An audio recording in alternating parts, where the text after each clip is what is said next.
Rex Tillerson claimed the U.S. presence would stabilize the country, but it has done the opposite. Turkish forces are seen near Mount Barsaha, northeast of Afrin, Syria. Reuters. Turkey is hoping for a quick victory in Afrin, but its soldiers and allied Syrian militiamen are facing counter-attacks by Kurdish forces on villages close to the border.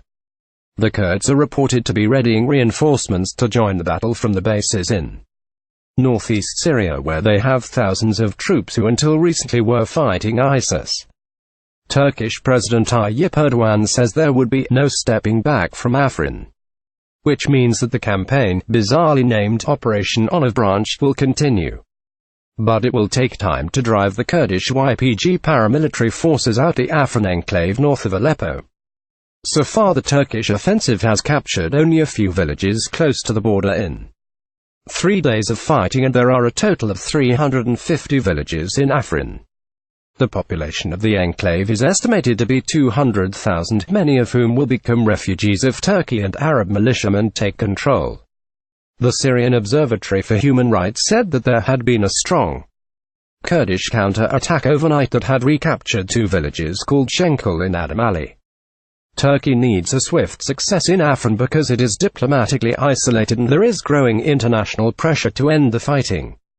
France has called for an emergency meeting of the UN Security Council to discuss the fighting in Afrin and other parts of Syria. Britain said it would look for ways to prevent escalation. But Mr. Erdogan said in a speech in Ankara that Turkey had discussed the Afrin offensive with our Russian friends. We have an agreement with them.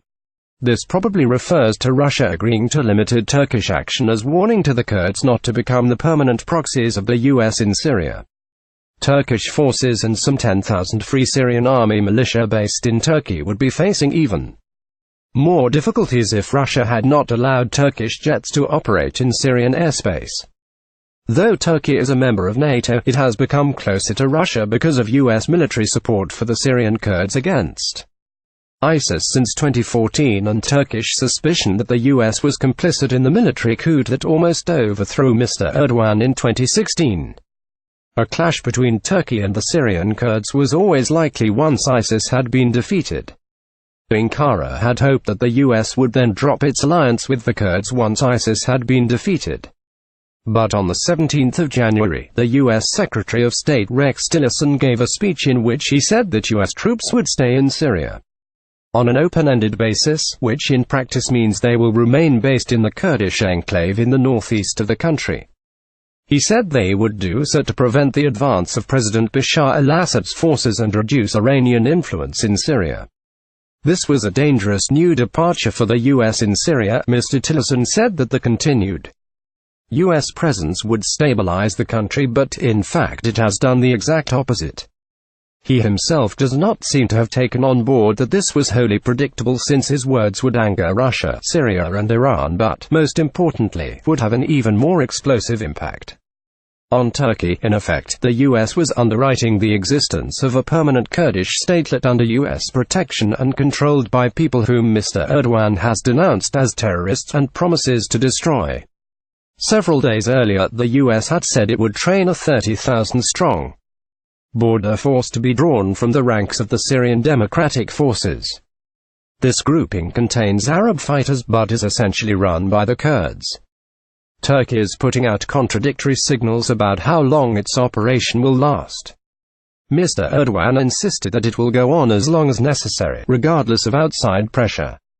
But Turkish Deputy Prime Minister Mehmet Şimşek, who oversees economic affairs, said, "Our investors should be at ease. The impact will be limited. The operation will be brief and it will reduce the terror risk to Turkey in the period ahead." There are other dangers stemming from the Turkish intervention. Syria is riven by ethnic and sectarian rivalries and territorial claims, with all sides claiming that their community has been displaced recently or in the recent past. Mr. Erdogan has been stirring up these animosities, saying at the weekend that 55% of Afrin is Arab, 35% are the Kurds, who were later relocated, and about 7% are Turkmen. "We aim to give Afrin back to its rightful owners. This means that if Turkey and its Arab militia allies do occupy Afrin, there is the prospect of ethnic cleansing of Kurds living there. Christians and Yazidis are also fearful that they will be targeted by the Arab militiamen fighting alongside the Turkish army. More about Syria. Afrin Turkey. YPG Kurds reuse content. We use cookies to enhance your visit to our site and to bring you advertisements that might interest you. Read our privacy and cookie policies to find out more.